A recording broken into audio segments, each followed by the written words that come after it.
సంచార జాతుల పిల్లలు ఉద్యోగాలు పొందాలని మంత్రి పొన్నం ప్రభాకర్ వెల్లడించారు. రవీంద్ర భారతిలో ఏర్పాటు చేసిన సంచారయుక్త జాతుల దినోత్సవ వేడుకలకు ఆయన ముఖ్య అతిథిగా హాజరయ్యారు. మంచితనాన్ని నిర్మించడానికి ప్రజాప్రభుత్వం విద్యకు ప్రాధాన్యత ఇస్తుందని అన్నారు. మన జాతి బిడ్డలకు మంచి చదువులు నైపుణ్యాలు అందించాలని, ఉద్యోగ అవకాశాలు మెరుగుపరచాలన్నారు.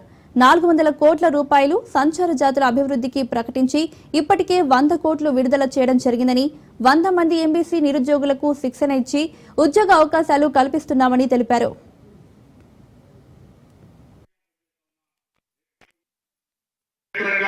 మనం ఒక క్షేత్ర స్థాయిలో ప్రజా అంశాల మీద మనం పోరాటం చేస్తుంటే తప్పకుండా ప్రజలు ఒకనాడు కావచ్చు ఒకనాడు గుర్తించి వాళ్ళకి అవకాశం ఇస్తారు. ఆ దిశలోనే వీళ్ళకి ముందు మాట్లాడే అవకాశం వచ్చింది.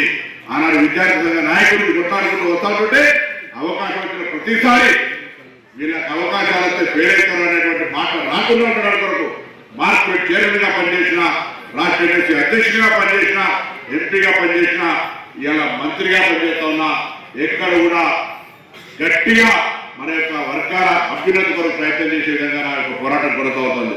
సోదరు శాసనసభ్యులు శంకరన్న గారు కావచ్చు, ప్రకాశ్ గారు కావచ్చు, అందరూ కూడా ఎవరి గొంతుల్లో వారి యొక్క ప్రయత్నం కొనసాగిస్తా ఉన్నాం. నేను అందరికీ ఒకటే కోరుతా మరొకసారి కూడా ఇప్పుడే మీరు చెప్పినట్టుగా కొంత ఎక్స్పెండిచర్ ఇష్యూలో కూడా నేను చిరంజీవి గారు చెప్పినా, నేను మా అలోక్ గారు కూడా చెప్పినా, మీరు తదుపరి కలిసి ఎక్కడ కూడా మీకు ఎటువంటి ఇబ్బంది లేకుండా ఉండే విధంగా ప్రభుత్వం తరఫున అన్ని రకాల నా బాధ్యత మాట మనవి చేస్తూ భవిష్యత్తులో అధికారికంగా లేదా ఇంకా ఘనంగా నిర్వహించడానికి అన్ని రకాల సహకారం చేస్తారనే మాట నేను మనవి చేస్తూ మనమంతా ఐక్యంగా ఉండి మనమంతా పోటీ ప్రపంచంలో ఉన్నత స్థానాలకు పోవాలంటే కొంత కఠినమైనటువంటి కఠోరమైనటువంటి దీక్ష అవసరం. అంటే శ్రమతో పాటుగా ఒక లక్ష్యాన్ని కొన్ని అంశాల పట్ల వృత్తి తప్పుగా చేయాలి.